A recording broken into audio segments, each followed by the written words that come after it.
Good morning, YouTube. We are going to be going through Coronado Ranch and giving you the pros and cons today. So if you've ever thought about moving to the Southwest, Coronado Ranch might be an area that you're interested in, which is right around the Jones and Robindale, Jones, Warm Springs, Rainbow area. We're going to be covering the pros and cons today. So let's check it out.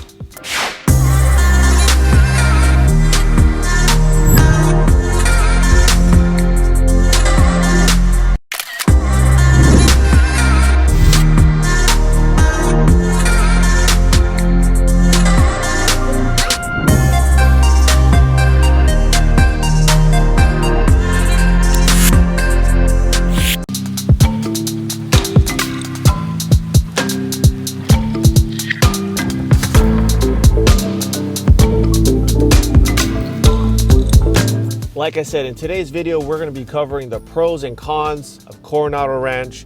It's a small community in the southwest part of Las Vegas. I actually lived in this area when I first moved here to town, so I know a little bit about the area pretty well, given that was about 14 years ago when, Vegas was still such a young city and growing and developing. There was so many things around this area that wasn't even built when I first came to town, so it's kind of cool to come back and see everything that's been developed. If this is the first time you're checking out our channel, don't forget to hit the subscribe button, hit the bell, so every time that we drop a new video, you guys get notified.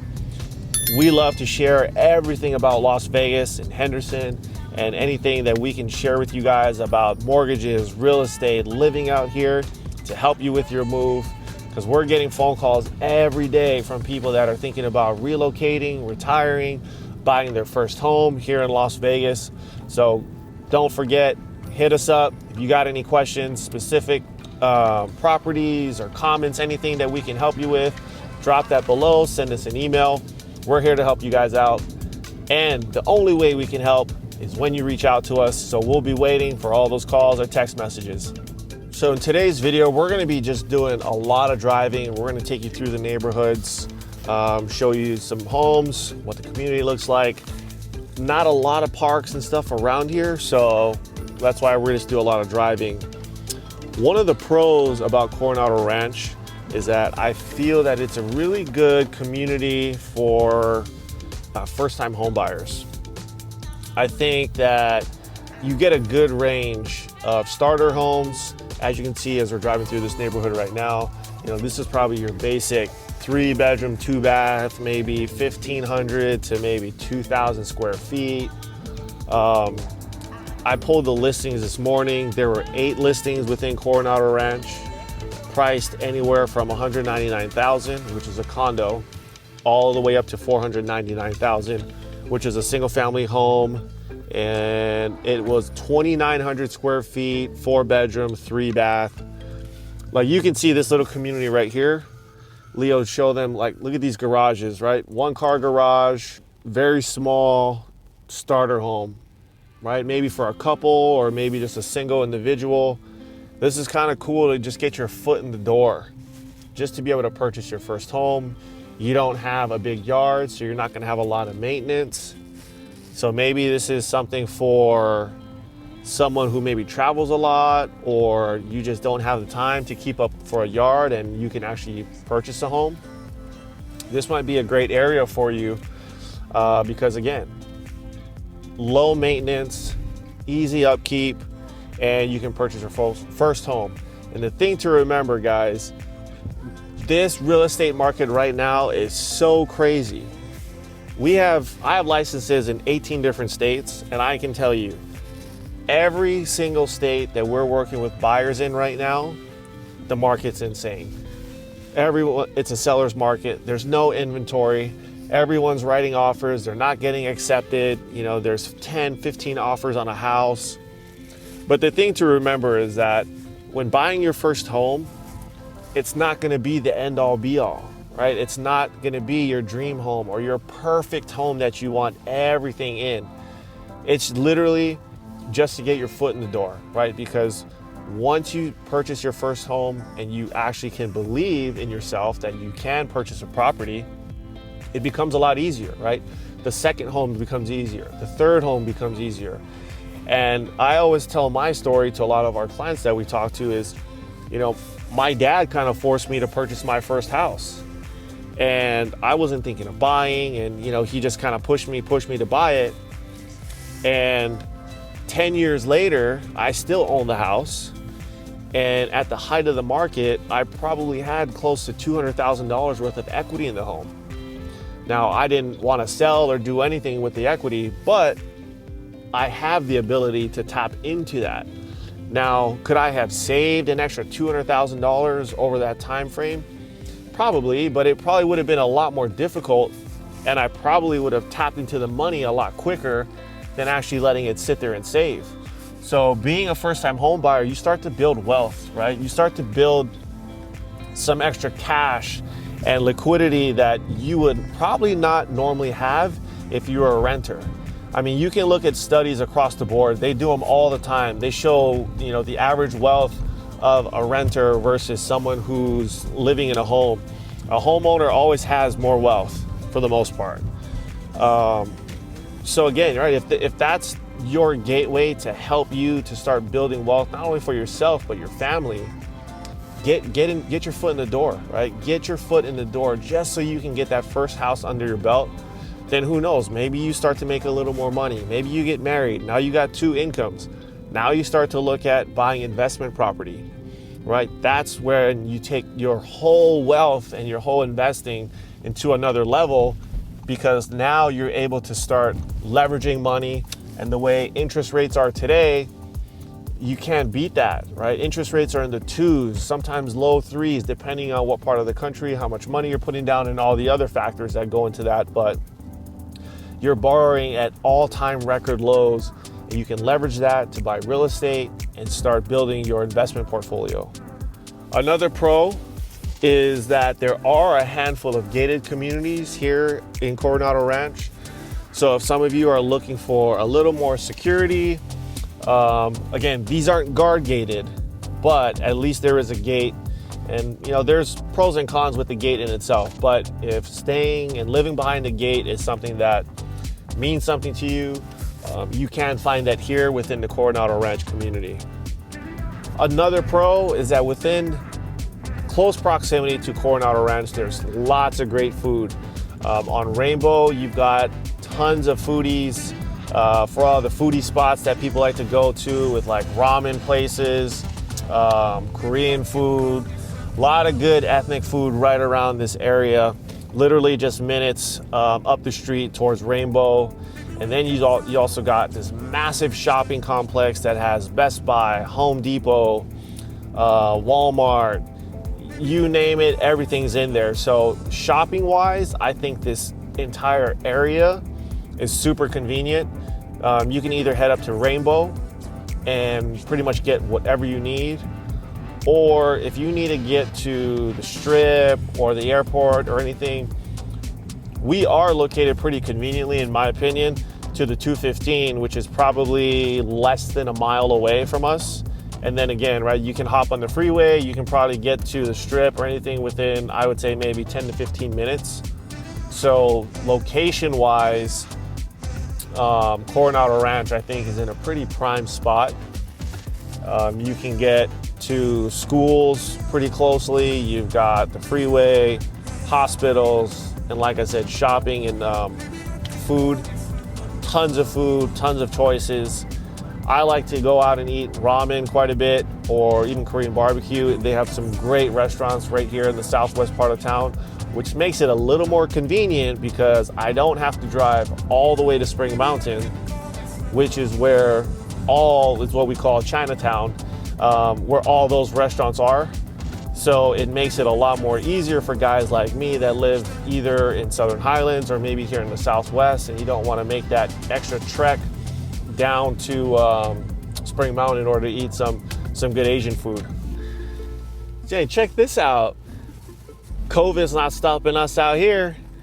You guys want to get a workout? Look at this boxing class. They got that outdoors. So guys, like I said, this entire area's got everything you need. Lots of food, gyms, working out. This Albertsons right behind us, grocery shopping. There's even a Sprouts. So for those of you like a little more organic, Sprouts is a little cheaper than Whole Foods. Normally, if I go grocery shopping, I'm gonna go to Whole Foods just because it's closest to my house. But Sprouts has kind of the same feel, really small, kind of like a Trader Joe's type market. And you can get really, fresh, organic, all that non-GMO, no gluten-free, all that stuff you'll find at Sprouts. So another great shopping grocery store here in Las Vegas that we have.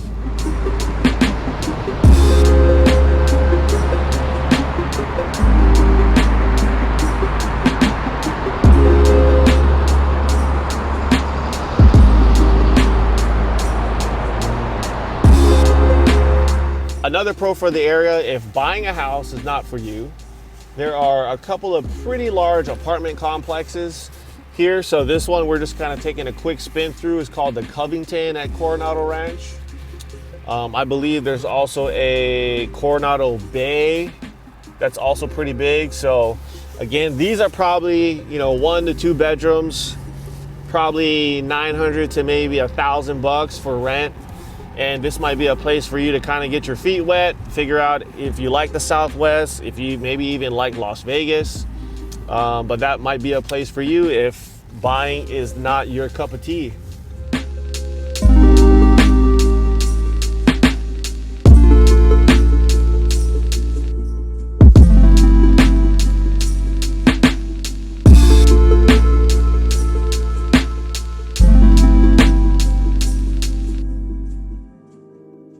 One of the cons about the Coronado Ranch area, many of the properties that are built here were built by American West Homes, and I'm just not a huge fan of their floor plans. Many of their floor plans include 3, even 4-story properties, and I'm just not a big fan of walking that many stairs. So I would say if you don't like to go up and down stairs too much, you might want to stay away from some of their floor plans, given they do have 2-story homes. But you can see as we're kind of driving around this neighborhood right now, a lot of these homes are 3 stories. And again, they look good, but the practicality of it all is just not something for myself I would be happy with. Like I said, American West Homes, they are a pretty big builder here in Las Vegas. And they do build quite a bit of homes right around this Jones and Rainbow area. In fact, we're driving around Jones Crossing, which is one of their new developments. So again, beautiful homes. They look great. They sell quite a bit, but the stairs, that's the part that kills me.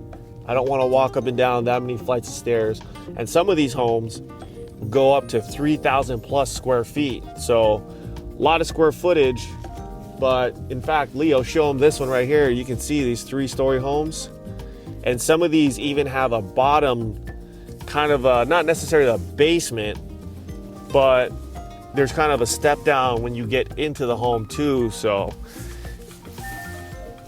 maybe even if you have little kids, toddlers, might be a little dangerous to be able to block things off or block the stairs off from them having to go up and down or anything like that.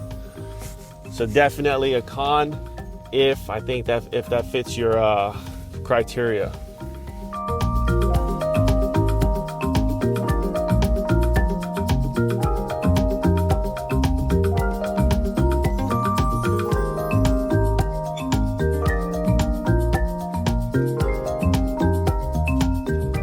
Another con for the area that we're in is that there is going to be an HOA. Like we mentioned in many other videos, Las Vegas is notorious for having HOAs. Predominantly, almost every home you could probably think of will have an HOA for the most part.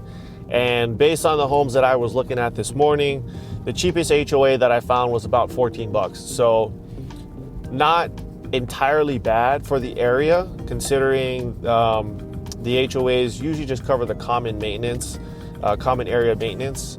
So $14 is pretty cheap. Where I live in Southern Highlands, I pay $65 a month, actually $62 a month. So it just depends on the area, the community. Is it guard gated? Is it gated? All those things are going to play a factor into the HOA, but that's where a good realtor comes into play. So make sure that when you're looking at homes, you ask those questions. If there's an HOA, what do they cover? And obviously, if you love the community, it looks good, obviously that HOA fee does go towards the upkeep of all the common areas.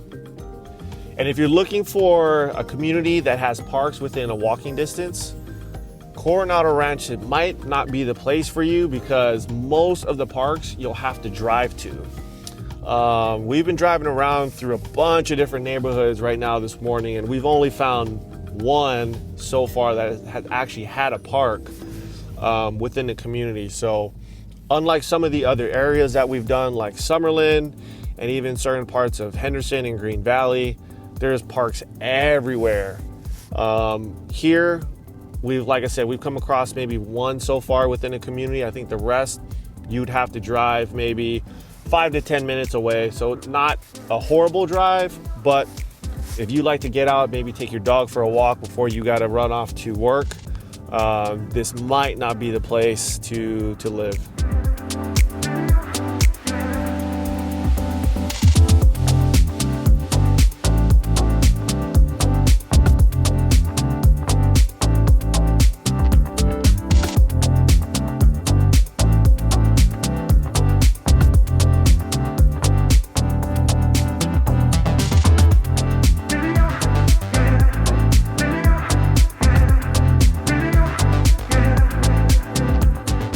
Another con is that there's a lot of land that's still being developed out here. So you can see that there's this huge piece of land. Obviously you got people that are littering and just, you got graffiti on the sign, but there are parts of Vegas that are still being developed. So you are gonna have some of these open lots here. And if, it doesn't look that eye-catching to you or that appealing, this might not be the best place. Or if you're looking for something a little more built out, a little more green. Again, we've done videos in Henderson and Summerlin, but remember, you are living in the desert. So a lot of the desert that we do see, or your landscaping, is what we call desert landscaping. So you're gonna see lots of rocks, lots of, just basic shrubs. It's not gonna be as green as you might like, especially if you're coming from the Northwest or anywhere that has tons of greenery. And another con, there isn't the best public transportation system here in Las Vegas. So even through Coronado Ranch, I personally haven't seen a bus stop around here, given I'm sure there is one, but we'd have to probably go find it. So if you're moving here and you're especially from New York or some of these places that you can get around and not have a car, moving to Las Vegas, you're gonna need a car, because almost every place that you get to, you're gonna drive through, it's probably gonna take you 20 to 30 minutes. And Las Vegas in general is known for not having a great public transportation system. So that's definitely something to keep in mind when you're making your move here to Las Vegas. So there you have it. Pros and cons of living in Coronado Ranch. We took you through a bunch of the neighborhoods, showed you some of the great things about living here, like its proximity to the freeway, some of the great restaurants for all you foodies that are out there that love to try new foods. Lots of options, super convenient to the freeway. Like I said, that's a huge thing for me when I first moved here to Las Vegas. And some of the cons, the HOAs, and also some of the builds, right? I talked about American West and how they have these multi-level homes. I'm just not a big fan of the stairs, so just being completely honest with you guys. But if you like stairs, hey, more power to you, but that's just something for me. I try to stay away from when I'm looking for homes to buy. But like anything else, if you guys are visiting Vegas, I definitely recommend you come out, take a trip, drive around Coronado Ranch yourself, see if maybe this is the part of town that you might want to live in. Or if you need some help coordinating some of these property tours or anything when you come to town, please send me a message, send me a DM. Would love to hook you up with one of our great top real estate agents that knows everything about the communities, that can get you into all these new build homes, that can get you into some of these resale properties. Especially with COVID, it makes it a little more difficult to view property, but our agents can help you with all that stuff. And of course, if you have mortgage information, drop that in the comments below, send me messages, because I'd love to help you guys get your finances in order, so that way if you are thinking of purchasing, we can help you with your relocate, make your purchase as smooth as possible, and welcome you to Las Vegas. So we'll catch you on the next one.